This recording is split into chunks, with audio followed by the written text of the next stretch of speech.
I believe that a closer analysis offers the proper answer to such paradoxes regarding the nature of light as brought forward especially by Lewis.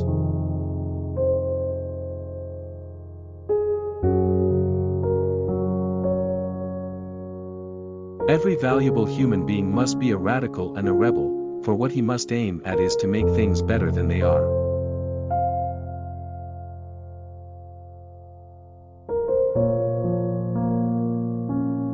There are trivial truths and there are great truths. The opposite of a trivial truth is plainly false. The opposite of a great truth is also true.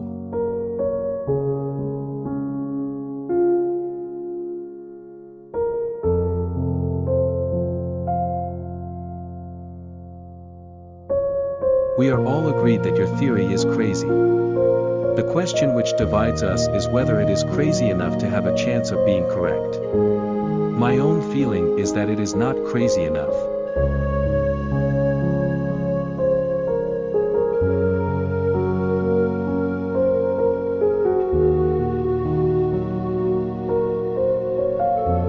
When it comes to atoms, language can be used only as in poetry. The poet, too, is not nearly so concerned with describing facts as with creating images.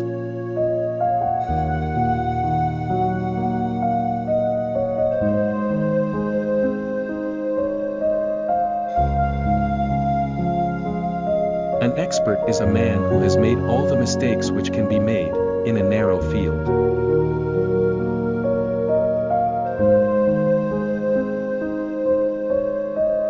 A point not directly referred to in the article but in which I have been very interested lately is the question of the unidirection of time.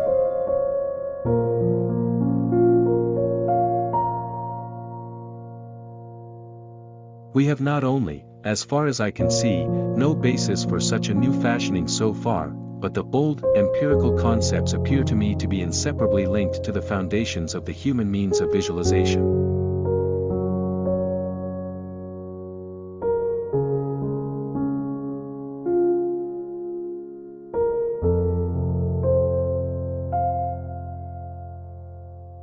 We have to do with the recognition of an inescapable feature of complementarity that emerges in an analysis of the concept of observation and which in many respects recalls the recognition of the general feature of relativity.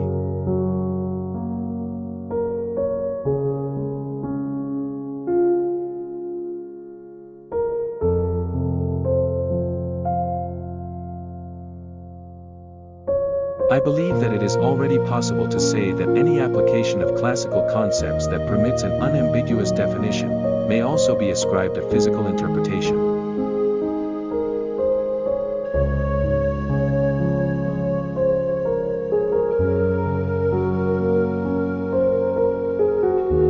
In this connection, the ascertainment that the atom is in a definite state is always associated with a renunciation of the knowledge of the phase of the corresponding eigensolution.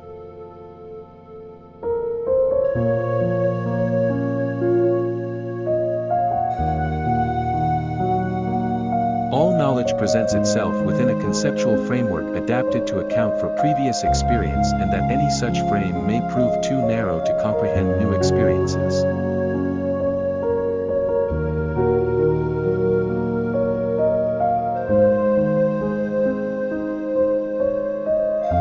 If you have a correct statement, then the opposite of a correct statement is of course an incorrect statement, a wrong statement. But when you have a deep truth, then the opposite of a deep truth may again be a deep truth.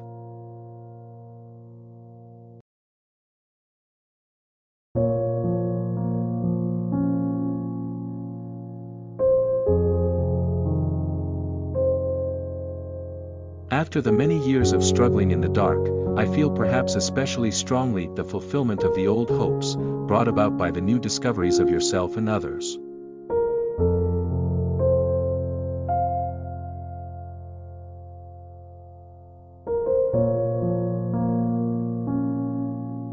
Technology has advanced more in the last 30 years than in the previous 2000.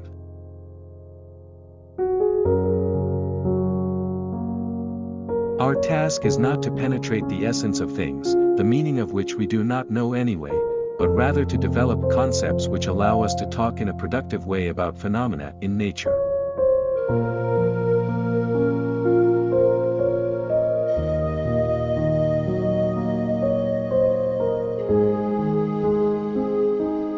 Physics is to be regarded not so much as the study of something a priori given, but rather as the development of methods of ordering and surveying human experience.